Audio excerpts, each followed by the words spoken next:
Good morning बच्चों। तो बच्चों आज हम क्या करेंगे, आपकी पुस्तक मधुरम इसमें जो लेसन हम पढ़े थे, अभी तक मैंने बहुत सारे लेसन पढ़ाए हैं, इसके आपने पढ़े हैं, उनको हम आप क्या करेंगे, दोहराएंगे। तो इस पुस्तक की हमें क्या करना है, पुनरावृत्ति करनी है। जो जितने भी लेसन हमने पढ़े हैं उनको हम एक बार दोबारा दोहराएंगे। तो बच्चों ये मधुरम मधुरम पुस्तक आपके पास सबके पास होगी। तो ये अपनी पुस्तक आप निकाल लीजिए और अपने पास रख लीजिए, ठीक है। अब हम क्या करते हैं, इसका पाठ 1 मैंने आपको पढ़ाया था, पाठ 1, तो मैं आपको पाठ 1 पढ़ाऊंगी, ठीक है। तो पाठ 1 पढ़ाऊंगी, या मैंने अभी बहुत इसके कुछ दिन पहले आपको ये सब पढ़ाए थे लेसन, तो इनको क्या करना है, थोड़ा सा दोहराना है। तो मैं आपको थोड़ा याद दिलाती हूँ कि ये क्या था। तो ये क्या है, पाठ 1 चित्रकथा। तो बच्चों चित्रकथा का मतलब होता है जो चित्र दिए हुए हैं, और चित्र में देखिए नंबर पड़े हैं, एक सीक्वेंस में इनको जोड़ते हुए इससे एक कहानी बनाना है और उसे याद करना था। तो ये कहानी क्या थी, कौवा और लोमड़ी। इस कहानी में मैंने आपको इस कहानी को सुनाया था, तो बताया था कि कैसे लोमड़ी ने कौवे की रोटी को बड़ी ही चालाकी से छीन लिया था। ये आपको याद होगा, और मुझे ये भी उम्मीद है कि आप लोगों ने इसको याद भी कर लिया होगा। ये तो बहुत इंटरेस्टेड कहानी है, इसको पढ़ने में या सुनने में बहुत मज़ा आता है। तो बच्चों ये हमारी कहानी थी चित्रों को देखकर। तो ये इसके बाद हमारे पुस्तक में क्या है, पाठ 2। पाठ 2 क्या था, चित्र वर्णन। चित्र वर्णन का मतलब मैंने बताया था, आपको याद होगा कि जो भी चित्र दिया है उसे देखकर उसके बारे में हमें बताना होता है कि इस चित्र में क्या क्या है, क्या क्या हो रहा है, कौन क्या कर रहा है, किस किस चीज़ का चित्र बना हुआ है। तो सारी चीज़ों को ध्यान से देखना होता है और बताना होता है। तो उसे हम क्या कहते हैं, चित्र वर्णन। चित्रों को देखना है और चित्र को सब में क्या है क्या नहीं है वो सारी चीज़ें आपको बताना होता है, ठीक है। तो बच्चों अब इसके बाद पाठ 3। पाठ 3 में क्या था, आओ गीत गाएं। ये कविता भी मैंने आपको पढ़ाई है, इसको मैंने आपको याद करने के लिए कहा था, आप लोग इसको याद भी कर लिए होंगे। अगर आपने नहीं याद किया है तो किसी दिन मैं इसको और अच्छे से याद कराऊंगी। तो आप इसके पहले अपनी मम्मी पापा से पढ़ के या सुन के याद कर सकते हैं इसको। तो याद कीजिए, और फिर मैं जब और याद कराऊंगी तो आपको और अच्छे से याद हो जाएगा। तो ये आओ गीत गाए में 2 कविता थी, 2 कविता है। एक है जामुन, ये जामुन का चित्र बना हुआ है, इधर जामुन से संबंधित कविता लिखी हुई है। और यहाँ क्या है, ये मुर्गे का चित्र बना हुआ है, मुर्गा बना हुआ है, और यहाँ मुर्गा से संबंधित एक कविता लिखी हुई है, ठीक है।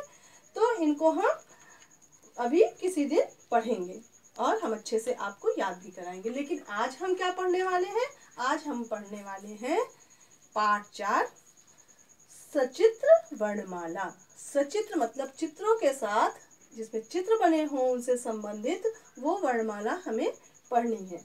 तो वर्णमाला में 2 चीजें होती हैं, स्वर होते हैं और व्यंजन। तो स्वर होते हैं आ से आहा तक, और व्यंजन होते हैं का से ज्ञा तक। तो आज हम क्या पढ़ेंगे, सिर्फ स्वर पढ़ेंगे। स्वर में क्या होता है, आ से आहा तक, और इनसे संबंधित चित्र बने हुए हैं, उन चित्रों को भी हम जानेंगे। तो बच्चों सबसे पहले देखिए क्या है, यहाँ पे छोटा आ बना हुआ है, छोटा से अनार। फिर ये किसका चित्र है, आम का चित्र बना हुआ है बच्चों। तो बड़ा आ से आम। फिर यहाँ इमली बनी हुई है और छोटी ई बनी हुई है, तो छोटी से क्या होता है, छोटी से इमली। यहाँ बनी हुई है क्या, बड़ी। और ये किसका चित्र बना हुआ है, ईख का। ईख मीन्स गन्ना भी होता है। तो ये बड़ी ई से ईख। फिर देखिए ये किसका चित्र है, उल्लू का। यहाँ छोटा ऊ बना हुआ है, छोटा ऊ से क्या होता है, उल्लू। ये क्या बना हुआ है, ऊन बनी हुई है, जिससे स्वेटर बनाती है मम्मी। तो ये क्या है, बड़ा ऊ, बड़ा ऊ से क्या होता है, ऊन।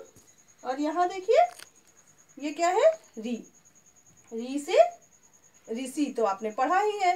लेकिन यहाँ पे क्या है, यहाँ री से ऋषि का चित्र नहीं बना हुआ है, यहाँ ऋतु का चित्र, ऋतु मतलब मौसम। ये कौन सा मौसम बना हुआ है, बारिश का मौसम। तो बच्चों यहाँ पे लिखा हुआ है री से ऋतु, ऋतु मतलब मौसम, मौसम। यहाँ बारिश का चित्र बना हुआ है, ये कौन सी ऋतु है, वर्षा ऋतु है।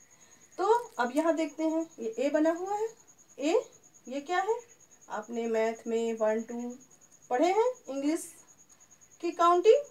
तो इसको इंग्लिश की काउंटिंग में 1 कहते हैं, लेकिन हिंदी में क्या कहते हैं, इसको 1 कहते हैं। तो बच्चों ये ए से 1 हो गया, यहाँ 1 हो गया।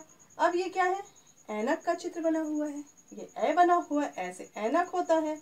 ऐनक को और क्या कहते हैं, चश्मा भी कहते हैं। तो बच्चों ये क्या है, ऐसे ऐनक।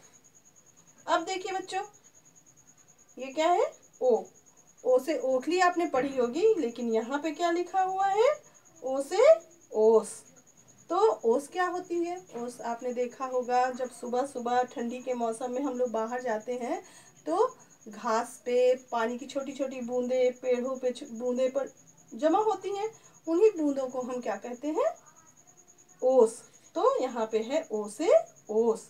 ये कौन है, एक औरत का चित्र बना हुआ है। तो बच्चों ये औ से क्या होता है, औरत। तो औ से औरत हो गया। अब ये किसका चित्र है, अंगूर। आपको बहुत पसंद है ना ये अंगूर। तो बच्चों ये अंग है, ये अंग से अंगूर हो गया। अब ये क्या है, आहा। आहा का मतलब क्या है, कुछ नहीं, इसलिए ये ब्लॉक खाली है।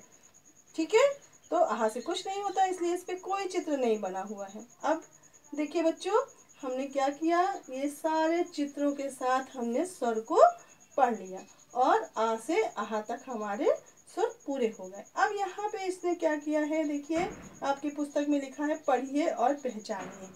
तो इस पुस्तक में जो आ से आहा तक लिखे हुए हैं उन्हें मैंने क्या किया है, देखिए अपने इस ब्लैक बोर्ड पे लिखा हुआ है। तो इस ब्लैक बोर्ड पे मैंने लिख दिया है। जब भी आप कॉपी पे लिखते हैं तो ऐसे करते हैं ना, यहाँ पे आप दिनांक डेट डालते हैं, फिर यहाँ जो पढ़ रहे हैं वो लिखते हैं। तो मैंने क्या किया, यहाँ दिनांक डाला है और यहाँ स्वर की आज पुनरावृत्ति कर रहे हैं हम लोग। तो यहाँ पे स्वर की पुनरावृत्ति मतलब उसका रिवीजन, दोबारा से हम इसको पढ़ रहे हैं, इसलिए हमने यहाँ लिखा है पुनरावृत्ति। इसको हम दोहरा रहे हैं, आज हम स्वर को दोहरा रहे हैं। यहाँ लिखा हुआ है कक्षा कार्य। जब हम क्लास में कक्षा में जो चीज पढ़ते हैं, जब जो टीचर पढ़ाती है उस समय जो पढ़ते हैं वो कक्षा कार्य होता है। और जब हम घर जाते हैं, जो टीचर काम देती है उसको जो अपने घर पे काम करते हैं, तो वहाँ हम यहाँ पे लिखते हैं गृह कार्य। तो ये हम आपको पढ़ा रहे हैं तो ये कक्षा कार्य है, इसलिए मैंने लिखा है कक्षा कार्य। अब देखिए बच्चों, यहाँ मैंने स्वर लिखे हैं और इन स्वर को पढ़ना है। तो हम आपको पढ़ाते हैं कि स्वर कैसे पढ़ते हैं। अब यहाँ देखिए, इसको पढ़ते हैं आ ई उ ऊ री, ए ऐ ओ औ अंग आहा। ठीक है बच्चों, तो ये उच्चारण है। ये जब हम इन वर्णों का उच्चारण करते हैं तो कैसे करते हैं ये बताया गया है कि छोटा आ है तो हम यहाँ पे इसको धीरे से बोलते हैं आ, और ये बड़ा आ है तो हम बोलते हैं आ, तो हमारा मुंह खुल जाता है तेज से। अब इसी प्रकार देखिए, छोटी है तो इसको बोलते हैं ई, और बड़ी ई को बोलते हैं ई। फिर इसी तरह उ, तो उ को छोटा उ है तो इसको हम बोलते हैं धीरे से उ, और जब बड़ा उ रहता है तो हम उसको कैसे बोलते हैं, ऊ। और ये क्या है, री।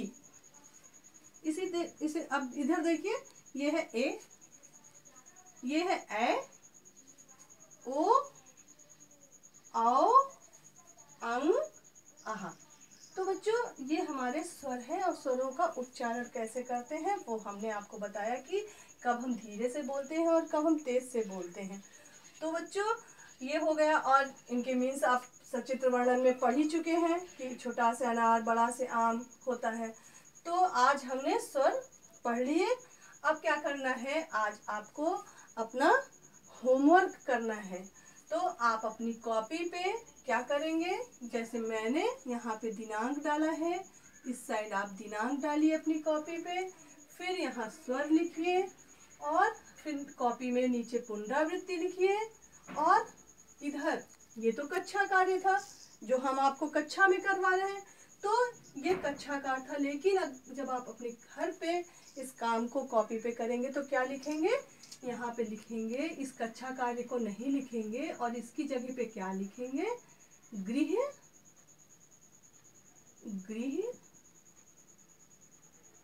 कार्य।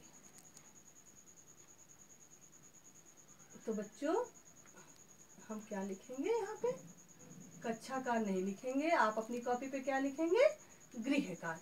तो ये सब मैंने पढ़ाया वो कक्षा कार्य था, लेकिन जो आप लिखेंगे अपनी कॉपी पे वो है आपका गृह कार्य, मतलब होमवर्क जो आप घर पे करेंगे वो। तो घर पे आपको क्या करना है, ये सारा ऊपर ऐसे लिख लेना है। आपकी कॉपी में ऐसी लाइनें तो बनी ही हैं, देखिए मैंने लाइन को टच करा के उसको छूते हुए सारे अक्षर मैंने लिखे हैं। तो आप भी पूरी लाइन में नीचे तक टच करके छूते हुए अक्षर सुंदर सुंदर राइटिंग में लिखना है और अपने मम्मी पापा को दिखाना है कि आप अच्छे से लिखे हैं कि नहीं लिखे हैं। ठीक है, तो और इन्हें अच्छे से याद करना है, इन्हें अच्छे से बोलना सीखना है कि हम आ को आ बोलते हैं तो बड़ा आ को आ बोलते हैं, तो इनका शुद्ध उच्चारण और इनको शुद्धता से लिखना सीखना है आपको। ठीक है बच्चों, आज की क्लास यहीं तक, फिर मिलते हैं, तब तक के लिए थैंक यू बच्चों।